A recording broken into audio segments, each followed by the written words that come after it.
Fixing নিয়ে cricket পাড়ায় দিনভর তুলকালাম। অভিযুক্তদের বিরুদ্ধে জিরো টলারেন্স। ১২তম আসর কলঙ্কমুক্ত রাখতে মরিয়া ক্রিকেট বোর্ড। নিলামের আগের দিন ফ্র্যাঞ্চাইজি মালিকদের ডেকে বিসিবি দিল কঠোর হুঁশিয়ারি।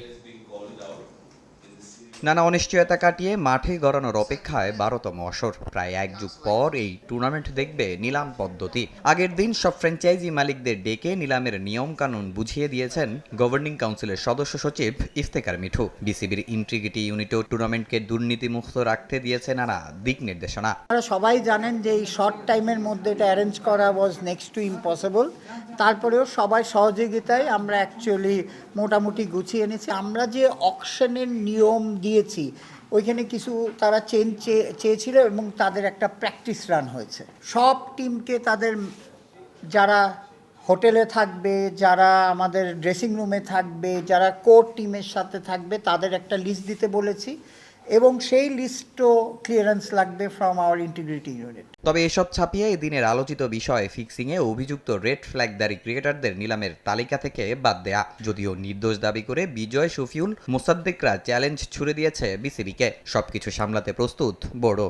লাস্ট বিপিএল এর ঘটনা নিয়ে আমরা কিন্তু একটা ইনকোয়ারি কমিশন গঠন করা হয়েছিল।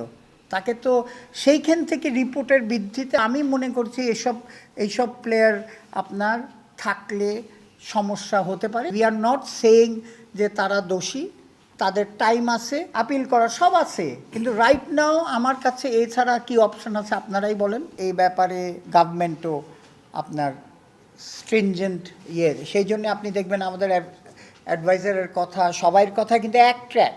শুধু ক্রিকেটাররাই নয়, সাংবাদিক ও একাধিক অফিসিয়ালদের বিরুদ্ধেও ফিক্সিংয়ের প্রমাণ বিসিবির অ্যান্টি করাপশন ইউনিটের হাতে। দ্রুত তাদের বিরুদ্ধেও নেওয়া হবে ব্যবস্থা। যারা রেড ফ্ল্যাগ আছে তাদের আমরা টিমের সাথে থাকতে তারা পারবে না। ৪৮ ঘন্টা দিয়ে আমরা একটা লিস্ট চেয়েছি, সেই লিস্টটা এখনও আসেনি। Assistant coach, batting coach, logistic manager, media manager সবার নাম চেয়েছি। যাদের আমরা পাবো না, আমরা বলে দিব যে this will not get the accreditation card. তবে এসবের মাঝে প্রশ্ন, অভিযুক্তরা কি ধরনের শাস্তি পাবেন কিংবা আদৌ তারা খেলতে পারবেন কিনা বিসিবির অন্য কোনো ঘরোয়া টুর্নামেন্টে। যদিও ইফতেখার মিঠু সাব জানিয়েছেন বিপিএল গভর্নিং কাউন্সিল নয়, সেই সিদ্ধান্ত নেওয়ার অধিকার কেবল ওই টুর্নামেন্ট সংশ্লিষ্ট কর্তাদের। এন্টায়ারলি আমাদের ডিসিশন। তামিম হোসেন, সময় সংবাদ, ঢাকা। এখন যারা মনে করছে